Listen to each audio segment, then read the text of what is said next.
Ողջույն, եթերում ինֆոանկյունն է, այսօր խոսելու ենք վիզանձանց եկամուտների հայտարարագրման մասին։ Արմինե, ես կարծում եմ այս հարցը բոլորին է հուզում եւ միանգամից անցնեմ իմ առաջին հարցին, ինչ է իրենից ներկայացնում հայտարարագիրը, ովքեր են այն ներկայացնելու։ Լուսինե ջան, ճիշտ եք, շատերին է հուզում եւ ավելին կասեմ, շատերը չգիտես ինչու խոճապի են մատնում հայտարարագրի մասին մտածելիս եւ խոսելիս,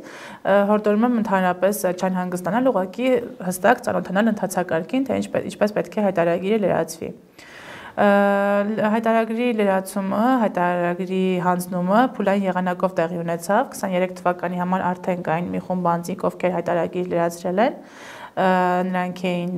պետական պաշտոններում աշխատողները, այսինքն պետական ծառայություն մատուցողները, անձինք, ովքեր իրական շահառու են, այսինքն ՍՊ-ի հիմնադիր կամ 20% ավելի բաժնեմաս ունեցողներ, անձինք, ովքեր ստացել են 23 թվականի ընթացքում 20 միլիոն դրամից ավել փոխառություն, եւ անձինք, ովքեր բաժնետեր են այնպիսի կազմակերպությունում, որը 23 թվականի տվյալներով ունեցել էր 1 միլիարդից ավել շրջանառություն։ 24 թվականի համար այս ցակին ավելացան վարձու աշխատողները, այսինքն այն անձինք, ովքեր եղել են գրանցված աշխատող 24 թվականի ընթացքում եւ դա չի վերաբերվում որևէ ժամկետի, այսինքն նույնիսկ եթե դա եղել է 1 օր, ապա դա վերաբերում է տվյալ անձին եւ քաղաքական, այսինքն ծառայությունների մատուցման պայմանագրով, ովքեր որ ստացել են եկամուտ, նրանք նույնպես պետք է հայտարարագիրը լրացնեն։ Հայտարարագրի լրացման կարևոր պայմաններից է նաեւ այն, որ անձը պետք է հանդիսանա ՀՀ քաղաքացի, ՀՀ ռեզիդենտ, որը հստակ է։ Իսկ ինչպես հասկանամ, ռեզիդենտ է, թե ոչ անձը։ Այո, ռեզիդենտության որոշման համար ունենք հստակ օրենքով սահմանված կարգ, այն է հարկային տարվա ընթացքում, այսինքն հունվարի 1-ից դեկտեմբերի 31-ը 183 օր եւ ավելի անձը պետք է գտնված լինի, բնակված լինի Հայաստանի Հանրապետության տարածքում եւ երկրորդ կետը այն է, որ անձի տնտեսական շահերի կենտրոնը գտնվի Հայաստանի Հանրապետությունում, այսինքն բնակարան, աշխատանք, գույք, ընտանիք եւ այլն։ Իրականում այս տեսանկյունից մի քիչ հում է օրենքը, որովհետև այսպիսի հարց կա, օրինակ անձը գնում է արտագնա աշխատանքի, չգիտեմ, եւ տարվա մեծ մասը օրինակ 10 ամիս երկրում չի լինում, բայց ելի եմ ասում, եւ կա տարբերակ, երբ որ ինքը գնալիս իր հետ տանում է նաեւ իր ընտանիքը, այս դեպքում ոնց է որոշվում, ասեմ ավելին, որ սա նույնպես հայտարարագիրը նույնպես վերաբերում է այս խմբի մարդկանց, քանի որ եթե անձը գնացել է աշխատի, որպեսզի վերադառնա Հայաստան եւ այստեղ գնի բնակարան, այո, ունենա որոշակի գործունեություն, ապա նա բնականաբար համարվում է ռեզիդենտ։ Իսկ վիզարցակուրդում գտնվողները Վիզարցակուրդում գտնվողները, քանի որ համարվում են վարձու աշխատող, ապա այո, նրանք նույնպես հանձնում են եկամուտների հայտարարագիրը։ Եվ նաև մի շփոթում կա, այլ մարդկանց մոտ հարց է առաջանում, միայն եկամուտներն են հայտարարագրվում, թե նաև ունեցած գույքը կամ կատարած ծախսերը։ Եկամուտների հայտարարագիրը վերաբերում է միայն ստացված եկամուտներին, 23 թվականին արդեն հանձնվել է, այժմ 24 թվականին են կանդրադառնում եւ վերաբերում է 24 թվականին ստացած եկամուտներին, ուղղակի այստեղ շատ կարեւոր է թե որ եկամուտներին է դա վերաբերում, հա, ունենք, այսինքն որ եկամուտները ինչպես են արտացոլվում հայտարարագրում, որտեղ ունենք հարկվող եկամուտներ եւ չհարկվող եկամուտներ, նաեւ օրենքի փոփոխությամբ սահմանվեց շեմ 300,000 դրամ, որը սահմանում էր, որ մինչեւ 300,000 դրամ փոխանցումները եկամուտներ չեն հայտարարագրվում, բայց նորից եմ ասում, պետք է շատ ուշադիր լինել, որովհետև կան եկամուտներ, որոնք իրենց բնույթով առաջացնում են հարկեր։ Այսինքն, եթե դուք մատուցել եք ծառայություն, ինչ որ գործունեություն եք ծավալել, որի դիմաց ստացել եք եկամուտ անկախ իր չափից, այսինքն դա կարելի լինի 1000-ից մինչև 1 միլիոն դրամ ենթադրենք, ապա անպայման պետք է այդ գումարը հայտարարագրի մեջ ներկայացվի եւ որի միջոցով հարկ է առաջացվում եւ վճարվում է այդ հարկը։ Չպետք է շփոթել նման գործունեությունից ստացված եկամուտները ուղղակի փոխանցումների հետ։ Մինչև 300,000 դրամը վերաբերվում է այն գործարքներին, այն փոխանցումներին, որոնք որևէ գործունեության արդյունքում դու չես ստացել որպես եկամուտ։ Իսկ այ շատերը նաև հայտարարագրում փոխանցում անելիս հիմնավորման մեջ նշում են նվիրատվություն։ Սա ունի սահմանափակում, այսինքն մարդը ինչքան կարող է փոխանցում անել եւ նշել նպատակդաշտում նվիրատվություն։ Ուրեմն նշեմ, որ օրենքում այսպիսի կետ կա, որ նվիրատվությունը կոնկրետ այս օրենքի շրջանակներում նկատի ունեմ, որ ընտանիքի անդամների միջև փոխանցումները, այսինքն ընտանիք կոնկրետ ելի եմ նշում այս օրենքի շրջանակներում համարվում են հայրը, մայրը, որդին, դուստրը, ծնողները, այսինքն եւ երեխաները ոչ քույր, եղբայր։ Եվ նրանց միջև փոխանցումները հայտարարման ենթակա չեն։ Բայց նվիրատվությունը ինքը ունի սահմանում եւ եթե դու նվիրատվությունը ստացել ֆիզանձից, Այս դեպքում որևէ հարկային պարտավորություն չունես։ Բայց եթե դու ստացել ես նվիրատվություն իրավաբանական անձից, այսինքն որևէ կազմակերպությունից, այս դեպքում բնականաբար հարկեր առաջանում են եւ դրանք այդ պարտավորությունները պետք է ժամանակին մարվեն։ Շատ ակտուալ է հարցը փոխառությունների մասով, այսինքն օրինակ ես պարտքով գումար եմ տվել իմ հարևանին, այս դեպքում ինչ ենք անում։ Փոխառությունը չի հարկվում, ինքը համարվում է նվազեցվող եկամուտ եւ չհարկվող եկամուտ եւ փոխառության հետ ստանալը, այսինքն հարևանից կանխիկ եմ օրինակ տվել, ինքը ինձ փոխանցումով ետ է վերադարձնում, այդ ետ վերադարձված գումարը նույնպես եկամուտ չի համարվում եւ չի հայտարարագրվում։ Իսկ ամսվա մեջ ինչքան կարող է կրկնվել, այսինքն չափ կա։ Չէ, նման այդ իմաստով որևէ սահմանափակում չկա, սահմանափակումը մեկ անգամյա գործարքներին է վերաբերում 300,000 դրամը, սակայն Լուսինե ջան, ես խորհուրդ կտամ, եթե փոխանցումը, այս կամ եկամուտի ստացումը կամ գումարի ստացումը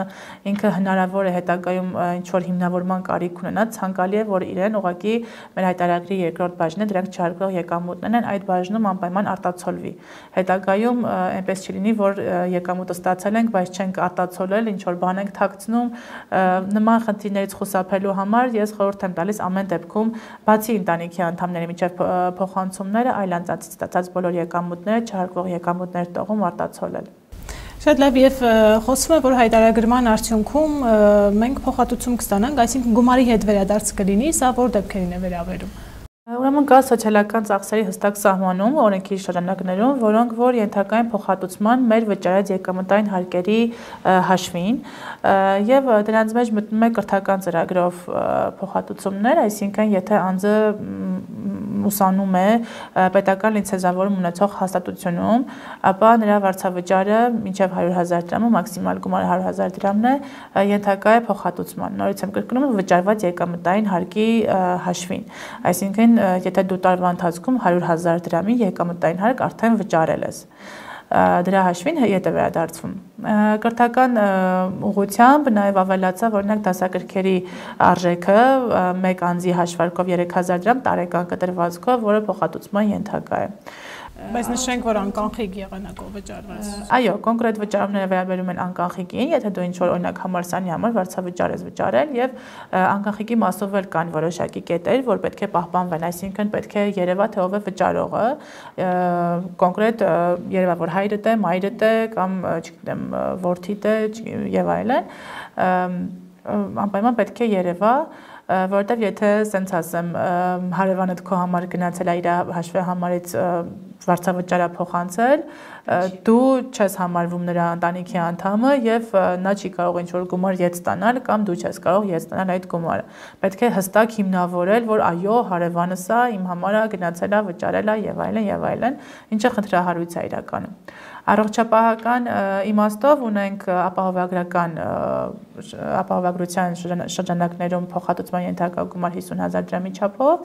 եւ նաեւ առանձին որպես ուղղություն ատամնաբուժական ծառայությունից, եթե անձը օգտվել է ատամնաբուժական ծառայությունից եւ վճարել է անկանխիկ տարբերակով, ատամնաբուժական ծառայությունների համար ետ է վերադարձվում մինչեւ 50,000 դրամ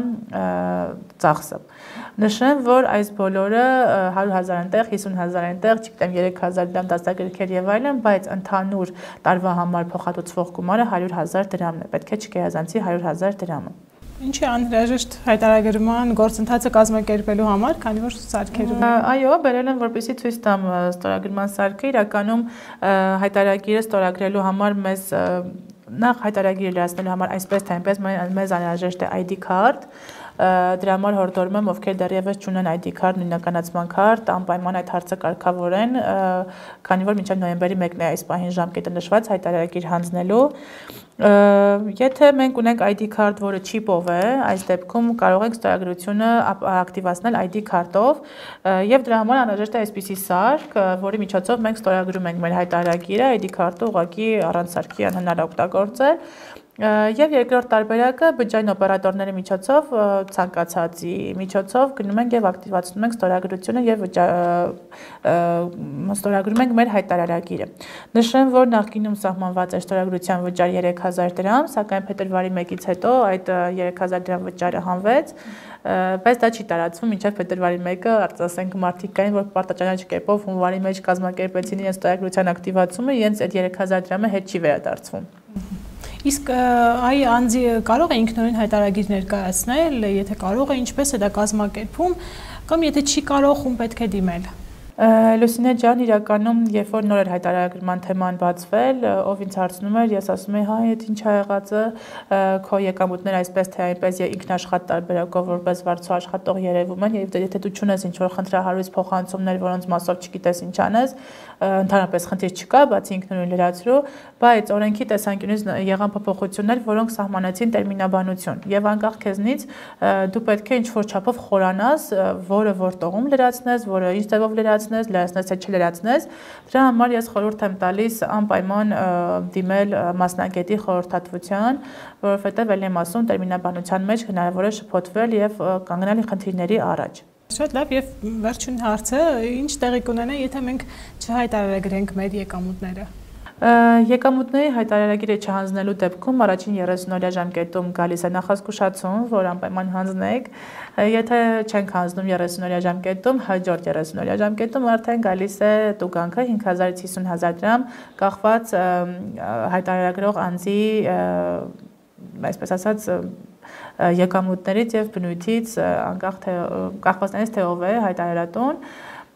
եւ եթե էլի չենք հանձնում, ասում ենք դե ոչինչ 5000 դրամ է տուգանքը վճարենք, խնդիր չկա, հաջորդ 30-օրյայում այդ 5000 կրկնապատկվում է, այսինքն տուգանքը իրականում գնալով աճում է։ Իսկ վերջնաժամկետը հայտարարագրման Հայտարարման վերջնաժամկետը այս պահի դրությամբ նշված է նոյեմբերի 1-ը, սկզբից մայիսի 1 էր նշվում, սակայն երկարաձգվեց կապված ID քարտերի ստացման բարդությունների հետ, հերթերի եւ այլն։ Շատ լավ, այսքանն էին մեր հարցերը, եթե ունեք ավելացնելու բան։ Կարծում եմ չունեմ այս պահին ավելացնելու բան, կխնդրեմ, որ ովքեր ունեն հարցեր անպայման նշեն մեր էջերում կամ զանգահարեն մեր նշված հեռախոսահամարով, նշեն, որ խորհրդատվությունը բացարձական վճար է եւ ցանկացած հարցով կարող են դիմել քաղաքացիները։ Այո, մեր հետևորդները կարող են իրենց հարցերը գրել մեկնաբանությունների մեջ, որոնց մենք առաջիկա եթերում պարտադիր անդրադառնալու ենք։ Եվ եթերում ինֆոանկյունն էր, այսօր այսքանը, ցտեսություն։